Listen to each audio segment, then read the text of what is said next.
Mewgenics is the 2026 tactical role-playing. Yeah, I know. You get it. We get it.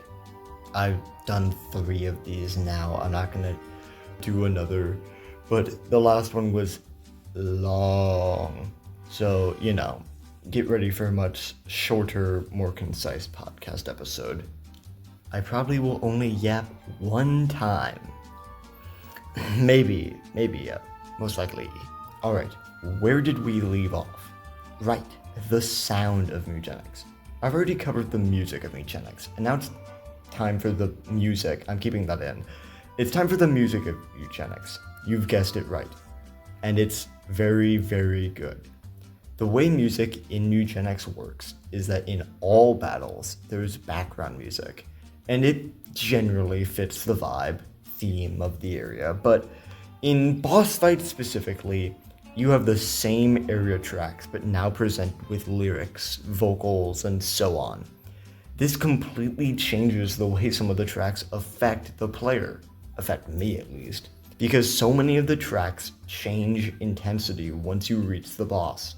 Partially because the music actually does change, some instruments get louder, some things now fit the voice line. Partially because a boss fight is more intensive, you gotta lock in.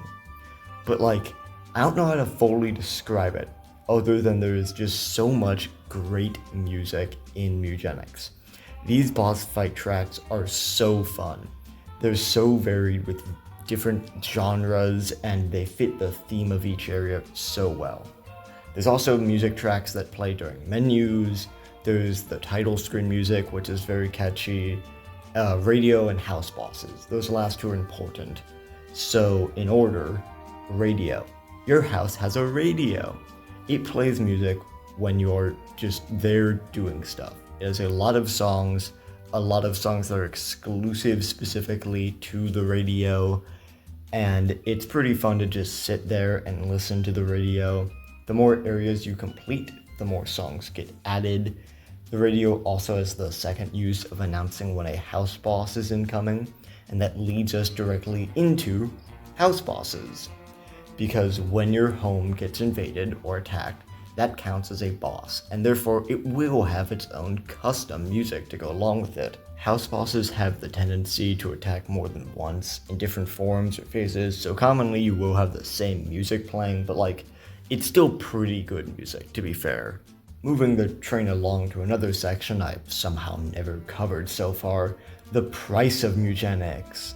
It's $30-ish. The game was on sale when it first came out. I think it will be on sale again. It's already been on sale another time. You don't have to pay full price. I'm not here to tell you how you spend your money. I definitely say this game is fun. I definitely know $30 is pretty pricey, and although it's not like a AAA game, it's not exactly fully indie. It's a double A game, an AA game. So I understand the price tag, but still. Hey, I paid for it. If you just want to watch playthroughs on YouTube, you and every other person who's ever seen a video game they liked. Now to properly cover the difficulty of Mewgenics, because I realized I never actually talked about how hard this game is without specifically only talking about what I considered unfair. A hard game does not have to be unfair after all, it can just be hard. Before I properly get into this, I want to immediately state off the gate, this is where I will start talking about the spoilers for late game stuff, the kind of things I haven't seen yet in game. I have a pretty good metric of what it will be like though, because I've experienced similar ideas. A good example is I know boss fights, you can eventually start redoing certain house bosses in harder difficulties with harder versions of those bosses. I know that the music doesn't change first off, but I know that that's kind of a very late game thing for whatever reason, but I also specifically know that hey, I've already experienced harder enemies. Mewgenics is a difficult game. It involves a lot of strategy, careful planning during fighting sections, and even when you're not directly in a fight, it can take a lot of pre-planning and foresight to understand what might happen. and then plan for that accordingly. The game is very good at testing the limits of the current party of cats that you have. It feels like almost every normal enemy is based around a strategy you yourself could have with one of your cats or more, and it makes every boss fight feel extra special, because you simply cannot do what the boss does most of the time. You have to figure out, or plan ahead if you've already fought them, how to counteract each boss, then how to counteract the next boss in the next area with its own theme. To put it simply, I just love how many mechanics of this game there are. I love how each chapter and each act feels unique. Slightly more into it, the most recent thing I've unlocked, the desert, has a heat wave mechanic in which you don't interact with the water element, and then all healing in battle is reduced by 1, and there's no after battle regeneration at all.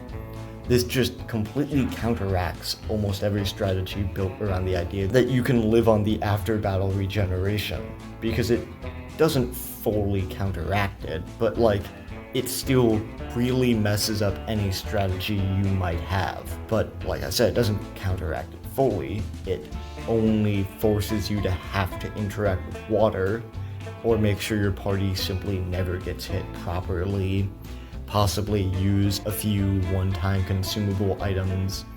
You get the idea. If you do things right, you're surviving just fine. Also, weather elements exist, by the way. It can rain in the desert. I think I have footage of that in one of my previous videos.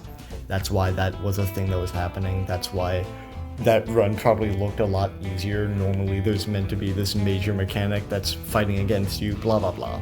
Either way, I don't know how to fully describe it. I just like the way so many things work in this game. How do I put this? Nitty gritty. There's a hard path for each chapter. It completely changes the way you might go about things. And to describe it really in depth, and I guess more accurately, to describe how I think this really does affect things broadly, when you pick the hard path, you are choosing that risk is worth the reward. The risk of losing it all versus the reward of more levels and stuff. But more accurately, more fights with harder enemies means your cats will level up more and get stronger. But if cats die during those fights, they don't level up, and they're still going to receive that permanent decrease to one of their stats each time they get downed. It's cost me so many runs, it's won me so many runs, but it is very, very fun how even a small choice like that completely changes the way you might go about things. Because even like grinding that first area, do you or do you not go for that hard path? There's a chance you'll get more rewards, there's a chance you won't. Also, hard paths guarantee a furniture post chapter 1 of each act. That's another reason why you might pick it. That's why I pick it almost always, to be fair. But like, blah blah blah, that's less of a intuitive, interesting game design element and more of like a flat reward because good job picking the harder path. Now just, live the entirety of the harder path, make it home safe. Then everything will be just peachy, yippee. I was going to at one point talk about how this kind of connects with The Binding of Isaac as well. I was going to get into a lot more of the lore and story of this game.